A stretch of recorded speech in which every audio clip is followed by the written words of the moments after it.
corner, and there was occasions where our defending was poor. You know. Be done. Joe Allen scoring his first Premier League goal for Liverpool.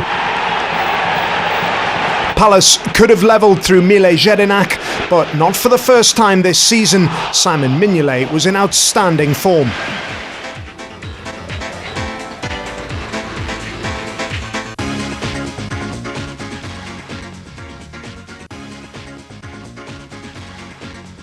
Wow, game ended 3-0. We just couldn't. Brendan Rodgers basically in that interview is considered the league title to Man City, but then we know mathematically it's not over really. Man City can't go on and lose the remaining 2 games, and Liverpool win the last game and they will be champions. It's been drama but that's all the way till the end.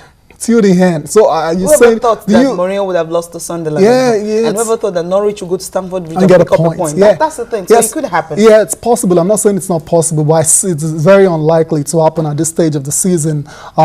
Where Man City with 1-9 on the trophy already. I don't see them letting this slip out of the grasp. How did they let in 3 goals? Ridiculous, ridiculous. Obviously, it has a goal there by Daniel Sturridge. He got lucky with the deflection, but it all counts, really. And at the stage, and it was all Liverpool. It was all 2-0. Yeah. And of course, Suarez making it his 31st goal of the season. Amazing season for Suarez. Lovely finish there. And 3-0 up, you thought it was over.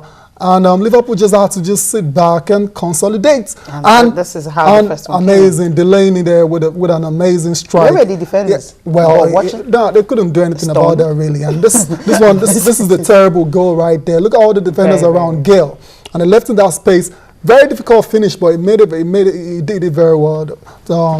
Thumbs up to Dwight Gale there, and this is the last one here. The last one. This is a thunderbolt. That's it right there. Skertel was nowhere to be found. Where was he? Was he on the score sheet? No, he was right there. It was right there, but he gambled. He gambled on Chad forward, and that was a lovely chest control there. This is the second time they're having this kind of expression. Remember when that was a lovely chest control there by Glenn Murray, and lovely finish by Dwight Gale. All of a sudden, Dwight Gale is an household name. Yes. Yeah, courtesy Liverpool. He's basically ended Liverpool's title aspirations. Really, they've not won the Premier League since it started, and the last time they won the English League was in 1990. That's a very long time. It's a very sad one and very unfortunate for Steven Gerrard. He's played all these years. He hasn't won a Premier League medal. Yeah, that's a sad one for him. Of course, we'll just take a look at what the papers are saying. Of course, starting with, we have Complete Sport, of course. Sport Day, starting with Sport Day this morning. You have this one saying Galatasaray Balotelli. Wenger admits Gunners, 30s, and Barcelona to appoint Enrique as coach. Bosnia won Super Eagles with hits list, okay? Yeah, big one here. Soccer star, Bosnia's coach downgrades Nigeria. Whatever that means, if you want to find out, grab a copy of this soccer star right there. Names World Cup squad, we talked about that earlier.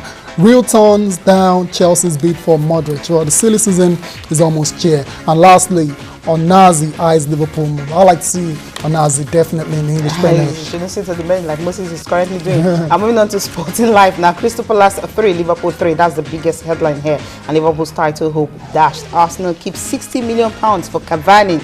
Okay, well, it's all fine. Yeah. D-Day in Abuja, cashing to announce squad list today. Hopefully, Dzeko to lead attack against Super Eagles. Of course, Emenike, I hope our plans work. What's your plans? Find out details of this one on page 15 from Emmanuel Emenike. Arguing Brazil sport threatened NFF may convince Cashin to drop Chan flop from its list. Was the list really there? Okay, we don't know about that. The last one, yeah, Complete Sports. I'm just going for the very obvious one here. Keshi blasts. I am 100% in charge of the Super Eagles squad list. I hope that's the case, really. And this very interesting one here, Ogu. That's John Ogu right there. Why I'm always on the bench for my club. Very interesting revelations from John Ogu there. I think, okay, please don't be at the World Cup. You're always on the bench. The viewers really need to read that particular story. Details of that on Complete Sport. Okay, moving on now on the show. Man U will be playing Hull City. Really nothing to lose for any of these things. But let's just move straight to the NBA, of course.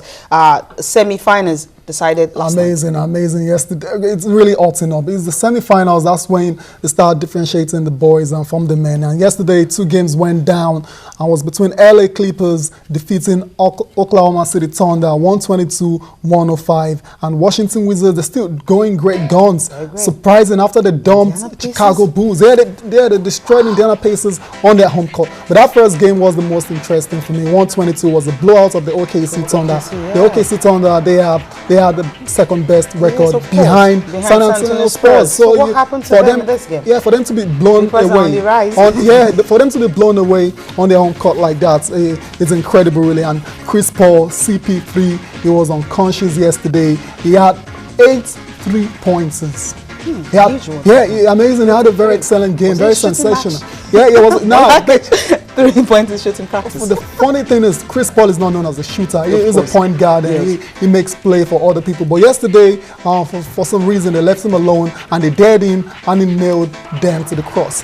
He ended up with 32 points and 10 assists. Chris Paul, definitely past performance of the night.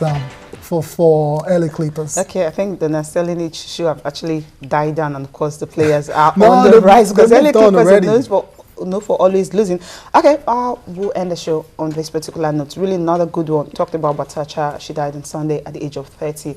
With more tributes pouring in for her, starting from the likes of Karolina Wozniacki, saying she will be surely missed. Remember, last year she actually retired from tennis, 2013 in November.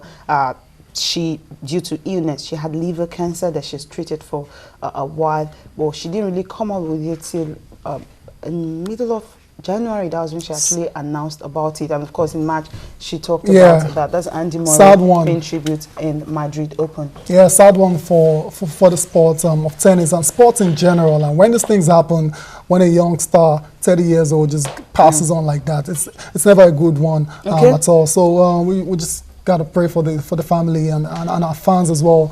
Wish them the fortitude to bear the loss. Okay, our hearts are with the family. Thank you so much for being part of the program. Business Money is up next. We'll leave you with pictures coming from the Madrid Open tribute to Batacha. Bye for now.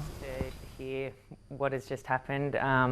Just want to say to your family, to your husband, I can only imagine how hard this is for everybody who loved you. So you're going to be very dearly missed.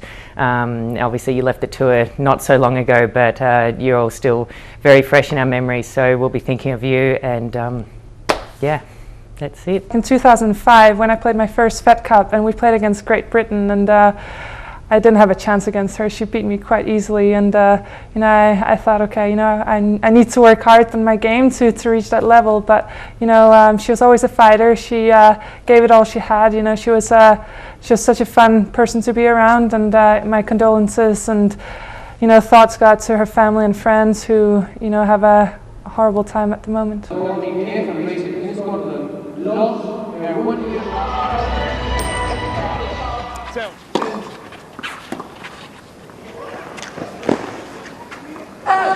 Luego de primer set,